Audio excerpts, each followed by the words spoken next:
Thank you for that very kind introduction, Manisha and Uncle Satwan. I could stand here and spend 20 minutes talking about how you inspire all of us, but we have to talk about something else now. But thank you for everything. I really, really appreciate it. So it's been said by both speakers already. I'm going to go for the hat trick. Today is a historic day. It's a truly historic day. And we thought the only way we could do justice to that day is do something that the politicians call create an announceable. So for the first time, we created an economic impact report of Sikhs in Australia. And creating an economic impact report is as dry as it sounds, right? And it's taken 8 of us months and a labour of love trawling through Australian Bureau of Statistics data and cobbled together things, some fantastic work by SBS done by Manpreet, I don't know where she is, somewhere nearby, that we took, and various data sources to pull together what we have. We started this report by trying to answer the key question: what's the economic impact that Sikhs make in Australia? Simple question, it's got some practical outputs. Well, firstly, do we make an economic impact? If so, how much is it? Secondly, can we use the findings of that economic impact to go and lobby on behalf of the community to politicians, to go and raise our eminence in front of business leaders? And then thirdly, would it help us highlight some gaps or areas for improvement for our community and areas where we're strong? Some pretty basic sort of requirements that we wanted to label. What ended up happening staggered us beyond belief. And you've got a pamphlet in front of you, and I'll walk you through the pamphlet as we go through this presentation. We did not comprehend the magnitude and the extent of the economic impact that those of you gathered around this room make. So for the next 10 to 15 minutes, Hasveen and I are going to walk you through that economic impact, and we hope that's something you guys can take away with a great degree of pride and walk away with it.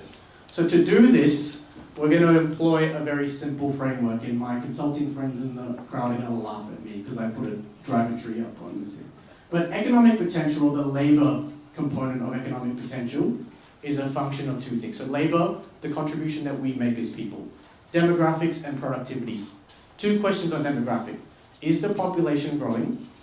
And is the population young? And by I mean young, I mean working age young. And secondly, productivity is a function of 2 questions. Is the population educated? And secondly, is the population gainfully employed or employable? And our argument is if we can prove that these 4 questions are in the affirmative, then we make an economic impact. So let's start with the first question. Hasveen, is the population growing? So that's a good question, Karan. So let's start with the size of the population. There are 125,000 Sikhs in Australia. Sava lakh Sikhs in Australia. This makes us the 5th largest religion in the country. Only 10 years ago, we weren't even in the top 10 religions in the country. 10 years ago, we made up 0.1% of the population. Today, we make up 0.5%. This translates to an annual growth rate of 17.5%. This is staggering compared to the Australian growth rate of 1.6% a year. But 17.5%, what the Sikhs grow in 1 year, is what the Australian population grows in 10 years. In the meantime, between 2006 and 2016, in 10 years, the Sikh population has grown 404%.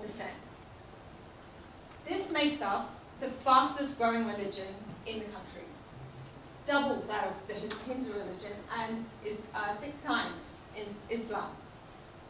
So we're the 5th largest religion in the country, the fastest growing religion in the country, and there's 125,000 of us. So the Sikh population really are the driving engines of population growth in Australia. Karan, are we young? Well, I know what everyone in the audience wants to hear, particularly some of the tables seated in front of me. And I can tell you confidently the answer is a spoiler alert, resounding yes. And I'm going to prove it to you now as well. So, is the population young? We know, Uncle Satwan, you said this, Australia has an aging population. It's a huge concern for the economy. It has implications in our pension and superannuation system, on our health system, on our tax system. It's a burden the whole country is grappling with. To alleviate this burden, what's the easiest way to do it? You need young people who are working and contributing to economic output. And I'll give you a hint, where are those young people coming from? They're coming from our community. 53% of the Australian population is under 40. 84% of the Sikh population is under the age of 40. And specifically, 59% of those are within the 20 to 40 age band, which is a very coveted working age band. So there's people we need to fund the retirements of hardworking Australians who have been working for 40 years are coming from the people gathered in this room and this community at large. Again, when we compare this to all the other major religions in Australia, we are the youngest major religion in Australia. 84% of our population is under the age of 40, which is double that of the Jewish population and the Christian population. In fact, if you lay out all of the 82 religions in Australia, which have more than 100 people following them, we're still the youngest. So are we a young population? We are absolutely a young population. So on the growth side, on the youth side, from a demographic perspective, a big tick to the Sikh population. Now, Hasveen, what about the productivity factors? So as you said, we're young, we're growing, but are we productive? Are we educated? Where are we working? So let's start with the education levels. So 87% of Sikhs have completed high school, whereas 52% of the general population have completed high school. Now, you might be thinking 52%, I don't know anyone that's dropped out of high school, let alone 1 in 2 people. But we have to remember that 52%, that's a factor. That's a factor of the growing trend and the importance that people have placed on education in recent years. Education has really only been a priority in the last few decades. People in the 1940s, 50s, 60s, not all of them completed high school. But 87%, part of this is due to the positive impact that skilled migration has had in our community. Our parents and our grandparents have engendered those values of education and work ethic in our community. So when we look to higher education, why is having an educated population important? It's because it drives economic and social impact and prospers the community as a whole. 1 extra year in schooling contributes to up to 10% higher earnings per person. Additionally, it reduces the burden on society to incur fiscal and social costs, such as lower productivity levels or higher reliance on welfare and healthcare systems. Looking to higher education, we can see the Sikhs outperform the general population in all facets of tertiary education, diplomas, bachelor's degrees, postgraduate degrees. We can see the Sikhs have 23% of us, almost a quarter of us, have a bachelor's degree. Compare this to 15% of the general population. Postgraduate degrees, almost 3 times the percentage of Sikhs have postgraduate degrees compared to the general population at 5%. So, just like most of you in this room, or all of you in this room, we are a very well-educated bunch of people. But where do we work? What are we doing? Is the population gainfully employed? So today's conference canvasses a Sikh story of success in primarily 3 industries: politics, entrepreneurship, and business. But the Sikhs work in a broader range of industries. The Sikhs work primarily in 3 industries: transport, with 21% of Sikhs in the transport industry, 14% of us are in the healthcare sector, and 14% of us are in accommodation and food services. The Australian economy relies on people in these sectors to ensure the health, safety, and comfortable living of its citizens. The Sikhs do this. The Sikhs commute, care, and cater for the Australian society. We really are the backbone to Australian society. So, look into how many of us are employed. I mean, we see each other as cab drivers or in restaurants or walking on the city streets, but how many of us are working? 70%. 70% of Sikhs aged between 15 and 64 are gainfully employed for the economy. Compare this to 56% of the Australian population. So, are we productive for the economy? Are we gainfully employed? It's safe to say that yes, we are. Fantastic, Hasveen. So across all those four measures, are we growing? Are we young? Are we educated? Are we employed? I think the vibe you're getting is yes. But can we quantify the economic impact that we make? That was the next challenge we set to us. And I'm here to say we can put a number to it. So we estimate that the economic impact that SIX made in 2016 was $8.1 billion. Now there are those of you sitting in the audience going, wow, $8.1 billion, that's a huge number. There are those of you in the audience who might work at a company like QBE going, we have less than 125,000 people, we make a lot more money than $8 billion. Is it a big number or not? Like any number, you have to put it in context, right? So let's put this number in context like we have everything else. Rewind 10 years, the total GDP output that SIX made in 2006 was $1.1 billion. So in 10 years, we've increased our economic output roughly 7-fold, which is a staggering growth rate. And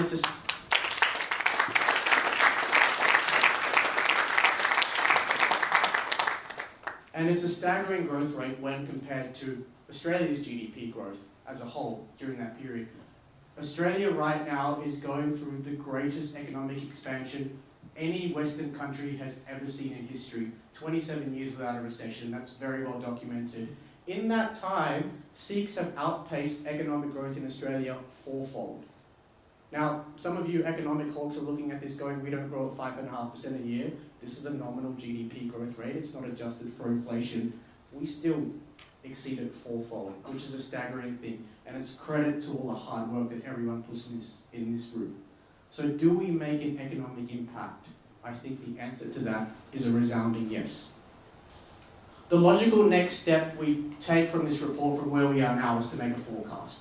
We've done all the backdated analysis and we go, well, what do the next 5 years look like?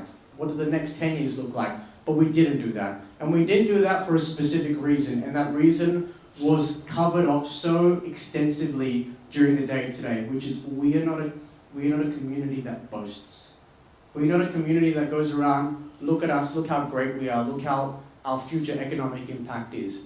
The purpose of this report up till now is to fill us with a sense of pride that what we do is meaningful and that we make a positive economic contribution to the country that we all love.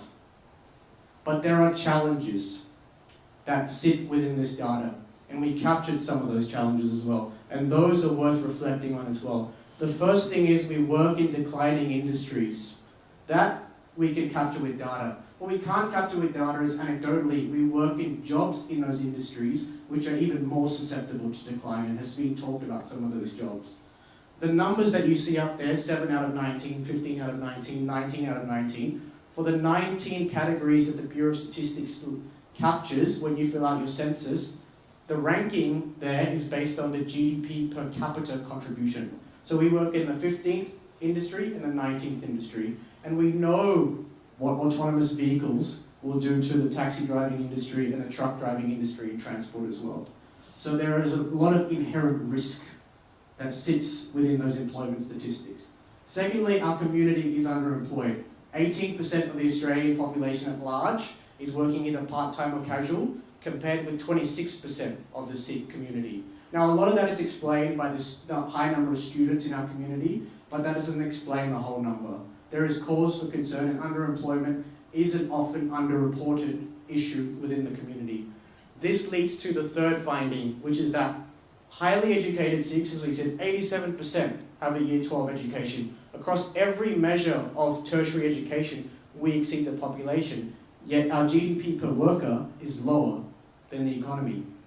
We work in declining industries, we're not full-time employed, therefore our potential is not being maximized. So we could have gone in the direction of saying, things are great, let's forecast 22% a year for the next 10 years, and we'll probably be bigger than the size of Australia as a whole. Happy days. That's not the case. There are some structural things that we need to address, and now that we're all gathered in this room and we're all elevated after today's discussion, we're going to answer those things together. The context of this report and the context laid out by these challenges this amazing bit of potential that we can harness, talks squarely to the founding principles that YSPN is based on. We founded this organization knowing that there were some things that we hold true. And those things 6, 7 years on, as you heard Ramneek say this morning, as you heard Uncle Satwant just say now, are still as true as they were 6 years ago. We've got some data to point to it. And if some of you haven't heard these before, I'm going to go through them again. The first is that collectively we have a legacy that's worth preserving. And we are the sons and daughters, we're the descendants of Guru Nanak and Guru Gobind. Their legacy sustains if we choose to sustain it. And it dies if we choose not to. Your presence in this room gives me confidence that that legacy is strong. It's a legacy that's worth preserving. The second one, and Uncle Satwant made some beautiful remarks on this, so I won't dwell on it very long, but we have much more that unites us than separates us. And YSPN and SYA's success has been predicated on this principle being true. We've grown because we're united as now an international organization. And the more united we've been as a team, the more we've been able to grow and create a positive impact. There's more that unites us than separates us. And remembering this cliche is incredibly important for our community. The third one is the most profound one. It's the one that moves us to action day in, day out in this organization. And we've empirically proved this. 80% of us have come to Australia in the last 10 years. We know Sikhs have been here for the last 120 years, but as far as the population is concerned, we're largely a first generation. We're largely a first generation population. And the power of being first, as Manisha said 7 times, is incredibly important. There's this beautiful duality that exists in being first. It's both a privilege and a responsibility. You have the privilege of shaping the universe in the image you'd like to create. But you bear the responsibility if either you don't act or you get it wrong. That's not a responsibility we take for granted. We own that responsibility. And it forces a distinct choice for us. So we can choose to be a community that wedges into obscurity, like every other ethnic minority in the country, or we can choose to be something different. At YSPN, that choice is very clear to us. We choose not to be obscure. We choose to be exceptional. And some of you have heard me say this before, I'll say it again. We choose to be exceptional. Let me be clear. We choose to be exceptional. And that choice, that drives everything that we do as an organization. It's driven 7 years of success. It's driven the fantastic day-long event you went to today. And it drives all of the things you'll see in the future. So what we hope is from this report, it will catalyze a movement within all of us here today.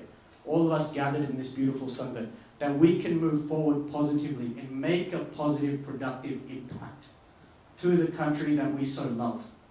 And then together, we'll be able to do something that is truly exceptional. Thank you.